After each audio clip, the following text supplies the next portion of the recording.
Eight 4 में आज आपको क्या दिखाने वाले हैं, सबसे पहले वो बता देते हैं। दिल्ली में आ गया रावण, कौन जीतेगा चुनावी रण?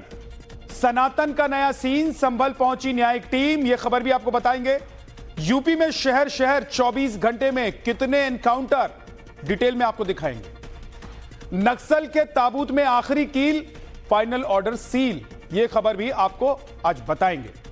लेकिन सबसे पहले सबसे बड़ी खबर क्या है वो मैं, इनके समर्थन और विरोध में अलग अलग दावे किए जा रहे हैं। ऐसे में बड़ा सवाल यह है कि क्या वाकई बाबा में दम है?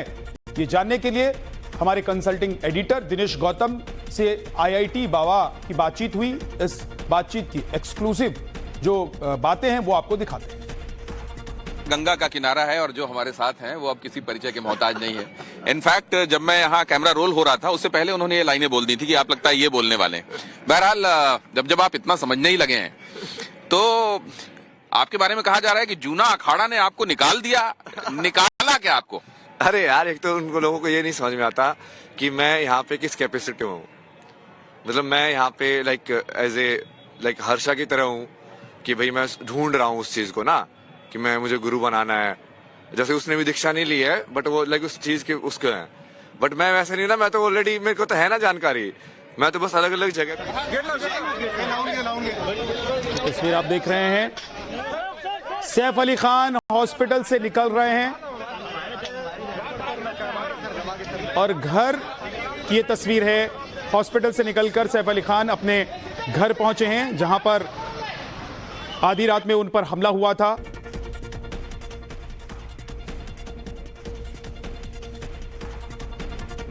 इस बीच कवि कुमार विश्वास भी महाकुंभ में डुबकी लगाने के लिए पहुंचे। उन्होंने क्या कहा, जरा वो भी सुनिए। 144 वर्षों में सुयोग जुड़ा है तो इसलिए तो बहुत ही परम सौभाग्य है। मैं इसी समय पर अपने राम गंगा मंडपम में कर रहा हूँ 3 दिन का, तो आज ये सौभाग्य मिला। अगर राम का नाम आपके मुंह से अगर गुनगुना दें 2 शब्द आप इस गुनगुनी धूप में और त्रिवेणी पावन संगम पर। मैं तो इस गंगा के किनारे के लिए यही कहता हूँ कि तपस्वी राम के चरणों चढ़ी उपहार तक आई, हमारी माँ हमारे लोक के स्वीकार तक आई। तो माँ ने हमारा प्रणाम स्वीकार किया, यही बड़ी बात।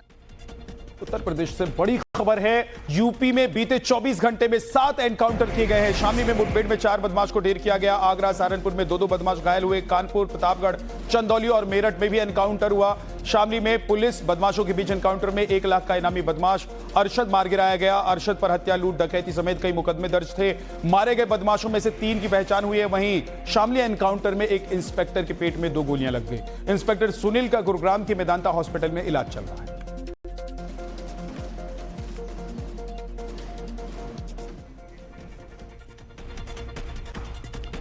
और अगली खबर जम्मू कश्मीर के राजौरी से। जम्मू के राजौरी में रहस्यमय बीमारी का मामला सामने आया है। स्वास्थ्य मंत्रालय की टीम बुधल गांव पहुंची है। अधिकारियों ने गांव के प्रभावित लोगों से मुलाकात की है। गांव से पानी के सैंपल इकट्ठा किए गए हैं। अब तक राजौरी के बुधल गांव में 17 रहस्यमयी मौतें हो चुकी हैं।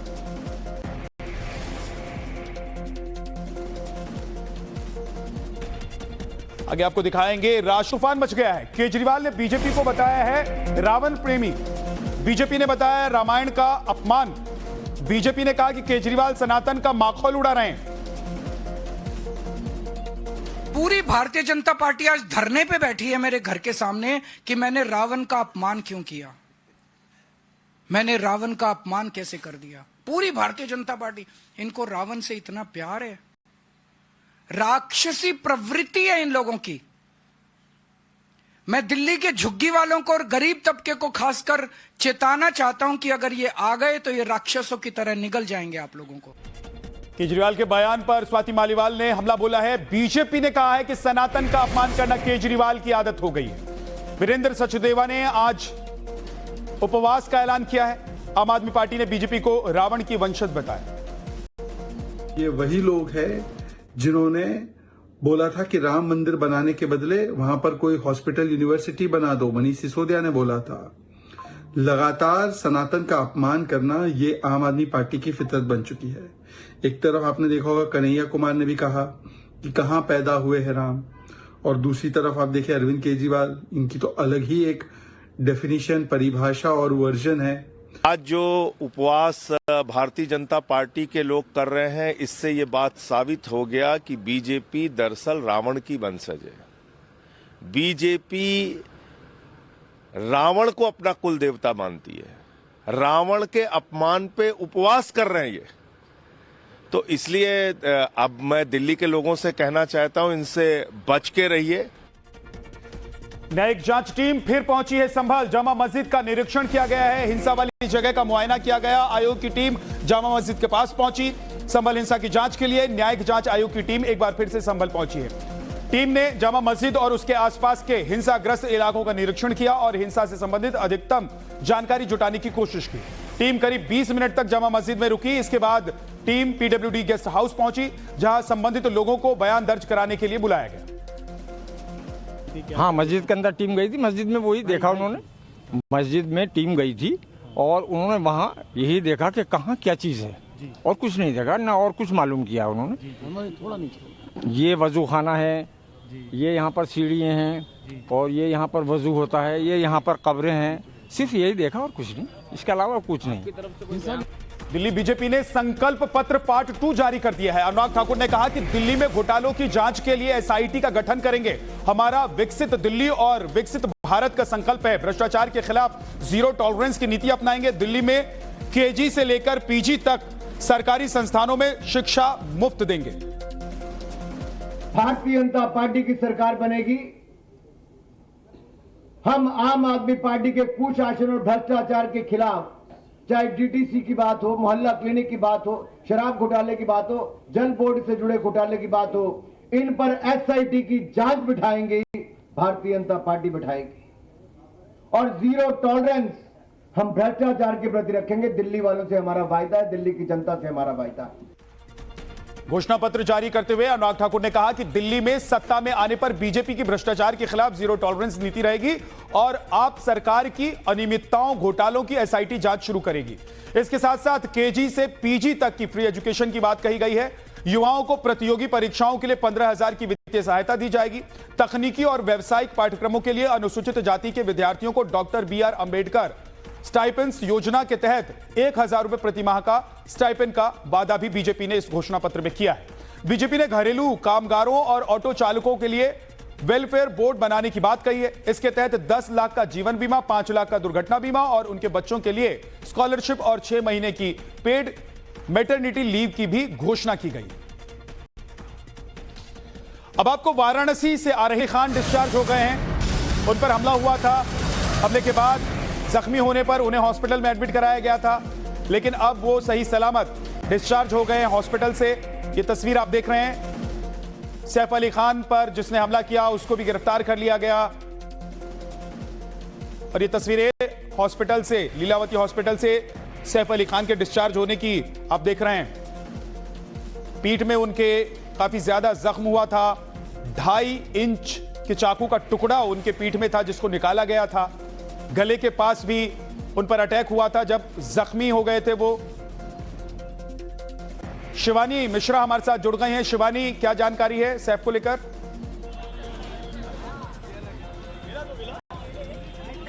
तस्वीरें यहाँ पर आपको मैं दिखाती चलूँ अस्पताल की, जहाँ पर सीनियर पीआई अभी निकले हैं लीलावती अस्पताल, और यहाँ पर अभी भी हलचल तेज है। खान परिवार से एक गाड़ी अभी यहाँ पर पहुंची है। उम्मीद लगाई जा रही है कि करीना कपूर फाइनली अस्पताल में पहुंच चुकी हैं, दाखिल हो चुकी हैं, और नैनी जो है बच्चों की वो भी यहाँ पर नजर आ रही हैं। साफ तौर पर आपको बता दें कि अब से कुछ चंद सेकेंड्स का फासला है कि सैफ अली खान जो है वो नजर आएंगे तस्वीरों में। पहली झलक जो है उनके फैंस और दर्शकों को मिलेगी। साफ तौर पर ये कहा जा रहा था कि सारे जो बिल्स के प्रोसीजर्स हैं, जो डिस्चार्ज के प्रोटोकॉल हैं, वो पूरे किए जा चुके हैं, और उसके बाद महज करीना कपूर खान का इंतजार किया जा रहा था कि सैफ अली खान को परिवार के साथ डिस्चार्ज किया जाए। उनकी जो भी PR टीम है, जो मैनेजिंग टीम है। ठीक है शिवानी, आप नजर बनाकर रखें। जैसे सैफ अली खान निकलते हैं हम एक बार फिर से आपके पास लौट कर आएंगे। इस वक्त की दूसरी बड़ी खबर अपने दर्शकों को बता देते हैं। तमिलनाडु से एक खबर आ रही है जहां पर बड़ा हादसा हुआ है। महज 10 सेकंड में भरभराकर एक मकान गिर गया। देखते ही देखते जमींदोज हुआ ये पूरा मकान। मिट्टी के कटान से धराशायी हो गई ये इमारत। कोयम्बटूर में बिल्डिंग गिरने का वीडियो सामने आया है। बीती रात का ये वीडियो है जिसके बाद इलाके में दहशत मच गई। गनीमत ये रही कि इस हादसे में कोई हताहत नहीं हुआ। मकान से पहले ही लोगों को बाहर निकाला जा चुका था। मकान गिरने से आसपास भी काफी नुकसान हुआ। यूपी के बाद अगली नाताल से चोपता तुंगनाथ के लिए जंगल के रास्ते से पैदल ट्रैक पर निकले थे। रास्ते में उन्हें चोपता तुंगनाथ दिखा उन्होंने पैदल ट्रैक करके जाने की कोशिश की और जंगल की आग में फंस गए। एसडीआरएफ को इसकी सूचना दी गई। बड़ी मुश्किल से सभी का रेस्क्यू किया गया है। आगे आपको दिखाएंगे महाराष्ट्र की सियासत में से जुड़ी हुई। संजय राउत भड़क गए। राहुल शिवाले अनाप शनाप बात करते हैं। जो टूटने वाले बेईमान थे वो चले गए। उनमें राहुल शिवाले, एकनाथ शिंदे हैं। अब ईमानदार और भरोसेमंद लोग बचे हुए हैं जो पार्टी को आगे लेकर जाएंगे, ये संजय राउत कह रहे हैं। शिवसेना नेता राहुल शिवाले ने दावा किया कि कांग्रेस और उद्धव की पार्टी शिवसेना में बड़ी टूट होने जा रही है। चुनाव हार गया एक व्यक्ति है, हाँ, वो कोई भी अनाप शनाप बात करता है, ये पार्टी टूटेगी। देखिए, आपकी पार्टी जो है वो अमित शाह जी की मेहरबानी के ऊपर चल रही है। भाई, आपका क्या है? आप आपकी पार्टी संभालो। जब तक अमित शाह पावर पे तब तक शिंदे की पार्टी चलेगी। बाद में आप सबका लटकता भटकता आत्मा होने वाला है ना। शिवसेना अभी टूटेगी। जो टूटने वाले थे वो बेईमान चले गए। उसमें एक राहुल शिवाले है, एकनाथ शिंदे है, अजित पवार है। आप जो बचे हैं वो बहुत ही लॉयल, ईमानदार लोग हैं जो पार्टी में बचे हैं और हम पार्टी आगे लेकर जा रहे हैं। महाराष्ट्र की सियासत में एक बार फिर से भूचाल आने की संभावना जताई जा रही है। एकनाथ शिंदे के नेतृत्व वाली शिवसेना के नेता राहुल शिवाले ने बड़ा दावा किया है कि कांग्रेस और उद्धव की पार्टी में बड़ी टूट होगी। राहुल शिवाले ने दावा किया है कि कांग्रेस और उद्धव वाली शिवसेना के 10 से 15 विधायक शिंदे के नेतृत्व वाली शिवसेना में शामिल हो जाएंगे। इसके लिए उन्होंने 23 जनवरी को डेट भी दे दी है। 23 जनवरी को शिवसेना के संस्थापक दिवंगत बाला साहेब ठाकरे की जयंती है। रुड़की में सीएम पुष्कर सिंह धामी का रोड शो हुआ।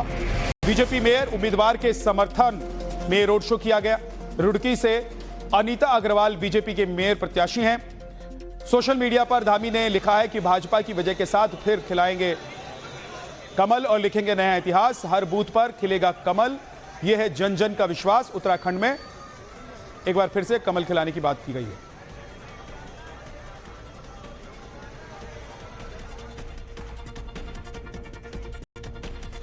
यूसीसी को लेकर बोले पुष्कर सिंह धामी, सबके लिए एक समान कानून आने वाला है। बहुत जल्द हम सख्त भू कानून भी लाएंगे।